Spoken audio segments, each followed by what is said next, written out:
Now, there is an irony in that many of the people calling for less free speech in the United States and demanding that unregulated multinational megacorporations heavy-handedly control speech, these are the same people saying that the movie theater that is our lives is on fire. Okay, so many of the people that are suffering from Trump derangement syndrome are the same people that would like us to turn the dialogue, the conversation, the debate, the modern public square, they'd like to turn into an echo chamber. A small space where the Overton window for freedom of thought, freedom of expression, and frankly, reality itself is extremely limited. The information's limited. The contradictions have been stacked. And now we have mass depression. They say the movie theater that is our lives is on fire. And yet, there's an old saying, fire in a crowded theater is a form of public endangerment, and that's why it should not be allowed under free speech. So they want an echo chamber where they're pounded with the same fear-mongering day after day. Climate change, Trump. Republicans are destroying things. Which may or may not be true at any given time, because the Republicans suck about a lot of things. But, this is why we need free speech. We need to be able to speak out from every perspective. And not be limited to that little echo chamber. And not be limited to hearing just one side of the story and saying that that's the whole thing. That's anything outside of that box is wrongthink. That's not the way it is. Okay? It is, like Scott Adams suggests, 2 movies on one screen. It's a reality where we all look at things differently. That's the level of awareness we have, where opinions can change. And if others can't proselytize and persuade and give you their argument, and hopefully it's logos-based, very logical, rational, and reasonable, some people are actually persuaded by ethos and pathos and kairos more. Me, I'm a person that you really got to show me the evidence before I can accept any of this as truth. I'm kind of a skeptic in that way.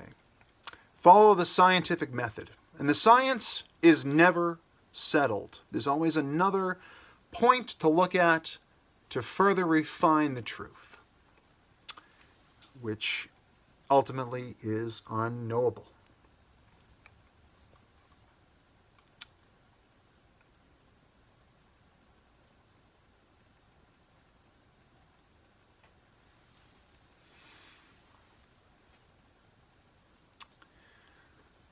So, on that note, branding independent minds as useful idiots may be one of the best examples of reverse meritocracy. Branding independent minds as useful idiots may be one of the best examples of reverse meritocracy. So, when people are dissenting and they're saying there's something wrong, and you're saying, well, you're a useful Nimrod, that leads us into a system that isn't a meritocracy, but an idiocracy. Meritocracy revolves around the good side of a A-B test. You do an A-B test. You have a good outcome and a bad outcome. If you go with the bad outcome again and again, that's a reverse meritocracy. If you go with a good outcome and you keep on iterating and getting better and better and weaving your way through reality and just getting things refined and bettered and improving, that's meritocracy.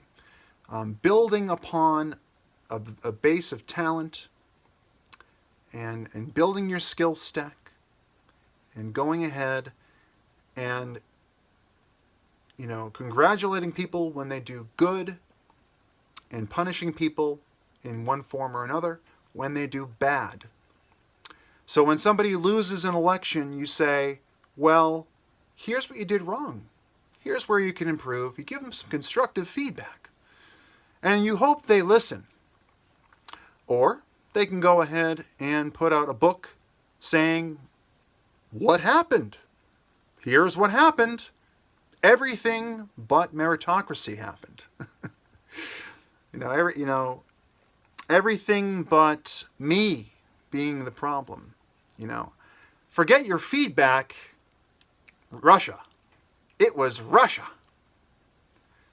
So,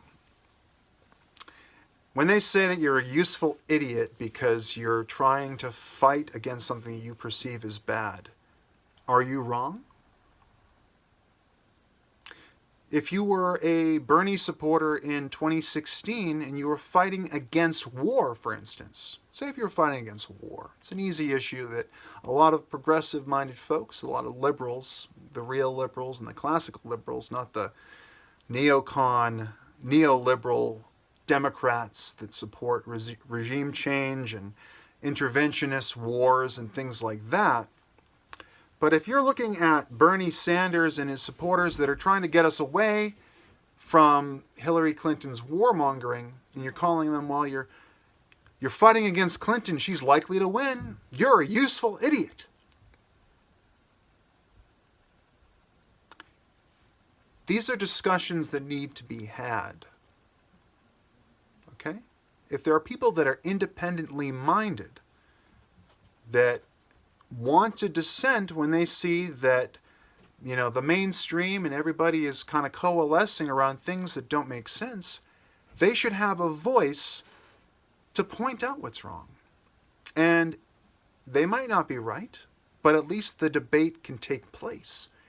Unless, of course, they are deplatformed from the modern public square where everyone gets together and debates topics big and small.